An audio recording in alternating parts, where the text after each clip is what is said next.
Moscow, 1986. A 64-year-old man answers a knock at his door. He does not run. He does not reach for a weapon.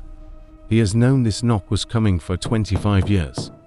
He opens the door with the calm of a man who has already made peace with what is waiting on the other side. The men outside are not soldiers. They wear civilian coats. They carry no guns visibly. They simply say, "Come with us." He puts on his jacket, the same jacket he wore on his last fishing trip. He picks up nothing else. He says nothing to his family. He walks out of his apartment building, and the door closes behind him.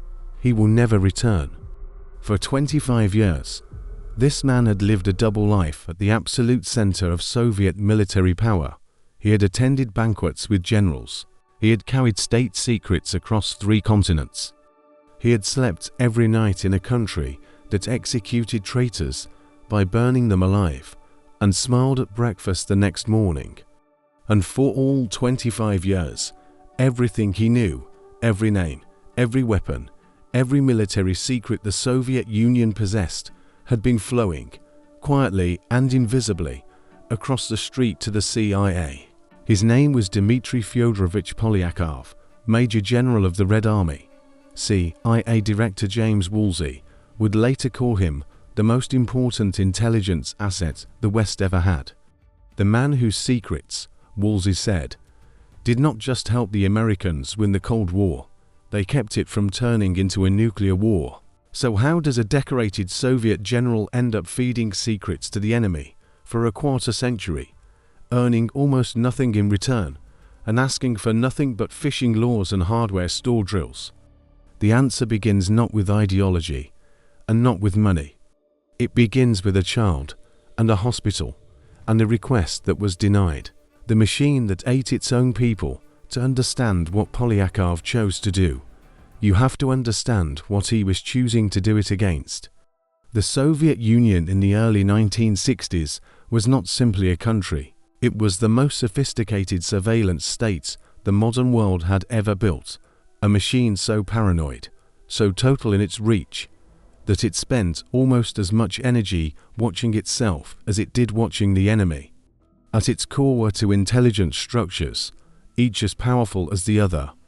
Each convinced the other was the real threat. The first was the KGB, secret police, domestic surveillance, foreign spy network, and internal terror machine, all fused into one organism. 500,000 employees, not counting informants. Every apartment building had a watcher. Every workplace had a listener. Every phone call was potentially recorded. The KGB made the Soviet Union afraid of itself, and that fear was the point. The second organization was less known, more secretive, in many ways, more dangerous. The GRU, Soviet Military Intelligence, was the Red Army's own spy network. While the KGB hunted enemies inside the country, the GRU hunted military secrets outside it. The weapons, the strategies, the technical capabilities of every NATO army on Earth. They ran agents inside the Pentagon, inside the British Ministry of Defense, inside every military apparatus the Soviets considered a threat. The GRU and KGB despised each other, with a rivalry more intense than anything between the FBI and CIA. They competed for resources, for the ear of the Kremlin, for dominance. They spied on each other's officers, but both organizations shared one absolute, non-negotiable principle: anyone who betrayed the state would not survive to regret it. New GRU recruits were shown a training film. In it, a man accused of treason is pushed into an industrial furnace and burned alive. The film was not a metaphor. The message was the simplest one possible. There is only one exit from this organization. They called it the smokestack. This was the machine Dmitri Polyakov chose to betray from the inside. For 25 years, every single day. How does a man do that? And why? That question is the heart of this entire story. The man nobody would suspect, Dmitri Polyakov, was born July 6, 1921, in Soviet Ukraine. His father was a bookkeeper. Nothing in his background made anyone look twice. He was lean, methodical, and quiet by nature. He built furniture in his spare time, chairs, cabinets, shelves, with the patient, deliberate hands of a craftsman. He loved fishing, not as relaxation, but with the serious focus of a man who finds in water and silence something unavailable in any office. He was a devoted father who took his children to the park on weekends. On paper, he was exactly what the Soviet system most wanted: reliable, disciplined, ideologically sound, and proven in the fire of the worst war in human history. He had graduated from the Sumy Artillery School in June 1941, the very week Germany invaded, and fought through 4 years of carnage, an artillery officer, earning multiple decorations. After the war, he attended the elite Frunze Military Academy, was recruited into the GRU, and began a steady, unspectacular rise through its ranks. By 1951, he was in New York, assigned to the Soviet delegation to the United Nations Military Staff Committee, a perfect diplomatic cover for running a network of GRU intelligence assets on American soil. To the world, a Soviet officer in uniform. To the GRU, one of their most trusted men, loyal, effective, trusted, and watching everything around him with eyes that were beginning to see something they could not unsee. Polyakov watched the party elite up close. He saw the corruption. Not rumors of it, the actual machinery of it, the limousines, the private dockers, the special food stores, behind unmarked doors, stocked with goods that ordinary Soviet citizens could not buy. Men who preached sacrifice for the state, while their wives wore Western perfume and their children attended private schools. He had believed in the ideals. He had buried friends who believed in them. He had bled for them. What he saw behind the curtain filled him with a quiet, specific, burning rage. Then came the moment that turned rage into decision. During one of his assignments in New York, his eldest son fell gravely ill. The kind of illness that required specialized treatment that existed in American hospitals a few miles away.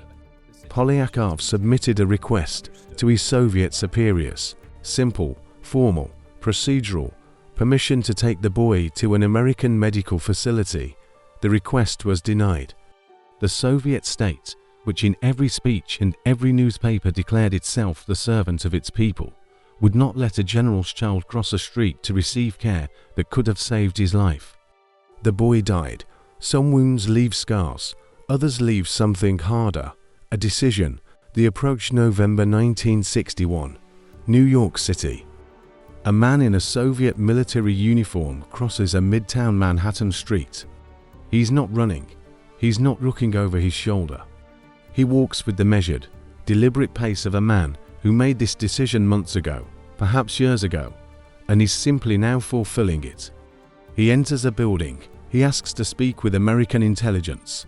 He is not requesting asylum. He has not come to beg for protection. He carries no stolen documents in his coat. He is not defecting. He is offering to stay exactly where he is, inside the GRU, inside the Soviet military, inside the most dangerous intelligence apparatus in the world, and reports everything he sees. He asks for almost nothing in return. His total annual compensation will eventually be set at $3,000. Most of it paid not in cash, but in hardware store items, Black & Decker drills, fishing rods, hunting cartridges, Rolex watches, which he would distribute to GRU colleagues as gifts, cover for any unexplained wealth. The FBI, which had jurisdiction on American soil, took the case first. They gave him a codename, Tophet. Agent John maybe handled the initial contacts. Historian Jonathan Haslam would later describe Polyakov's approach as, in his own words, unprecedented. To prove he was real and not a Soviet plant, Polyakov handed over something concrete: the names of 4 American military officers who had been secretly receiving payments from Soviet intelligence for classified information. The names were checked, the men were quietly investigated and removed. In a single meeting, Polyakov had proved he was not a disinformation operation. He was exactly what he appeared to be. The CIA took over the case. They gave him new codenames, Bourbon, then Rome, and they gave him something more important than any codename. They gave him the freedom to operate entirely on his own terms. When they offered him a comfortable life in the United States, his answer was simple and absolute. I was born a Russian. I will die a Russian. I am not doing this for you. I am doing this for my country. The CIA had never heard anything like it, and they had no idea, in that moment, what they had just been handed. If what you've heard so far seems impossible, a Soviet general walking into the FBI and offering to spy on his own country for phishing laws, wait, because what he actually delivered over the next 25 years is even harder to believe. Hit like if you want to see how one man's secrets changed the balance of nuclear power. The double life for the next decades, Polyakov executed one of the most sustained espionage operations in Cold War history. From the inside of the very machine he was betraying, his tradecraft was elegant to the point of invisibility. On fishing trips, real ones, with rods and rubber boots and cold river water, he concealed handwritten intelligence reports inside the hollow shaft of his fishing rod. A gift from his CIA handler, Paul Dillon, who had become something close to a genuine friend. In New Delhi, posted as Soviet military attach, he used miniature cameras to photograph crew dispatch documents passing between Moscow and foreign stations. He used dead drops, messages hidden inside ordinary objects, a fake stone in a park, a crack in a wall, to communicate with CIA officers who could never be seen in public with a Soviet general. And then, in the mid-1970s, American engineers built him something that elevated the entire operation to a different level of audacity. A custom handheld burst transmitter, the size of a thick paperback book. Into it, Polyakov could type intelligence data, encrypt it, and transmit the entire contents in exactly 2.6 seconds, a burst so short, so precisely timed, that Soviet signal intercept stations had no possibility of detecting it. His protocol was almost absurd in its ordinariness. He would board a tram in Moscow, ride it along a route that passed directly in front of the American embassy. At a pre-arranged point, he pressed the button. The data jumped across the street in less time than it takes to blink. No dead drop, no physical contact, no meeting. Just a man on a tram, reading his newspaper, pressing a button. 4 years, for over a decade, the operation ran without a single disruption. But there is a question building beneath all of this, a question every person watching is already asking. What was in those 2.6 seconds? What was in those fishing rods and dead drops and tramside transmissions that made Polyakov the most valuable intelligence asset in the history of the Cold War? What he gave them, the intelligence Polyakov provided to the United States, did not simply fill filing cabinets. It reshaped the geopolitical map of the 20th century in ways that are still playing out today. He identified dozens of Soviet agents embedded within Western institutions. He exposed Frank Bossard, a British Ministry of Aviation official selling guided missile secrets to the Soviets. Bossard was arrested, tried, and imprisoned. He identified a U.S. Army sergeant working as a courier for the KGB inside the NSA. He handed over complete technical specifications of Soviet anti-tank missile systems, data that American military planners would use decades later, when Iraqi forces deployed the exact same weapons against coalition troops in the Gulf War. But his most consequential contribution was something more subtle than any single weapon or any single agent. Polyakov confirmed, in precise and verifiable detail, the depth of the ideological rupture between the Soviet Union and China. The two communist giants were not a unified bloc. They despised each other. The split was real, structural, and widening. This intelligence landed directly on Henry Kissinger's desk, and it played a decisive role in Nixon's historic decision to open diplomatic relations with Beijing in 1972, a move that permanently altered the global balance of power. One man's fishing rod dispatches reshaped American foreign policy for 50 years. By the time it ended, Polyakov had filled 25 deep filing cabinets with Soviet secrets. CIA Director James Woolsey said, "What General Polyakov did for the West didn't just help us win the Cold War. It kept the Cold War from turning hot." Sandy Grimes, a veteran CIA officer who worked directly on his case, was more personal. "He was our crown jewel, the best source, to my knowledge, that American intelligence has ever had. So how does something this valuable end? Through the oldest failure in intelligence history. Not an enemy discovering you, your own side giving you up." The unraveling. Two Betrayals. The first crack appeared in 1979. In Washington, a 35-year-old FBI counterintelligence agent named Robert Hanssen had quietly decided to sell everything he knew to the Soviets. Hanssen was not motivated by ideology. He was motivated by greed, resentment, and a pathological ego the size of a small country. In exchange for cash and diamonds, he began handing the KGB the most sensitive intelligence America possessed. Among the names he provided, Dmitri Polyakov. The KGB noted the information. They began a silent investigation, the kind where the subject never knows they are being watched. Polyakov's reputation inside the GRU was unimpeachable. Soviet bureaucratic inertia worked in his favor. He retired from the GRU in 1980 and was called back to Moscow from New Delhi without explanation. The CIA lost all contact. 4 months, analysts at Langley searched for any signal. They had an arrangement with Polyakov, a private, almost literary code. If he needed to communicate, he would submit an article to Okota, a Soviet hunting and fishing magazine to which he occasionally contributed, a specific recipe. A dish made from coot, a small, unremarkable water bird common across Eastern Europe. In 1984, the recipe appeared in the magazine. Inside the CIA, those who knew what it meant went pale. Then, in June 1985, the definitive betrayal arrived.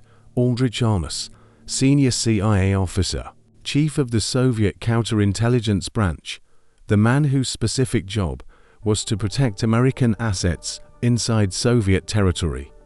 He was also an alcoholic with expensive tastes and catastrophic debt. In a restaurant in Washington, D.C., he met with Soviet officials and accepted $50,000 in cash. In return, he handed them a list. The list contained the names of nearly every Soviet agent working for the Americans. Polyakov's name was on it. 2 traitors, 2 independent betrayals. Now the KGB had confirmation from 2 separate sources that had no knowledge of each other. The case against Polyakov was airtight.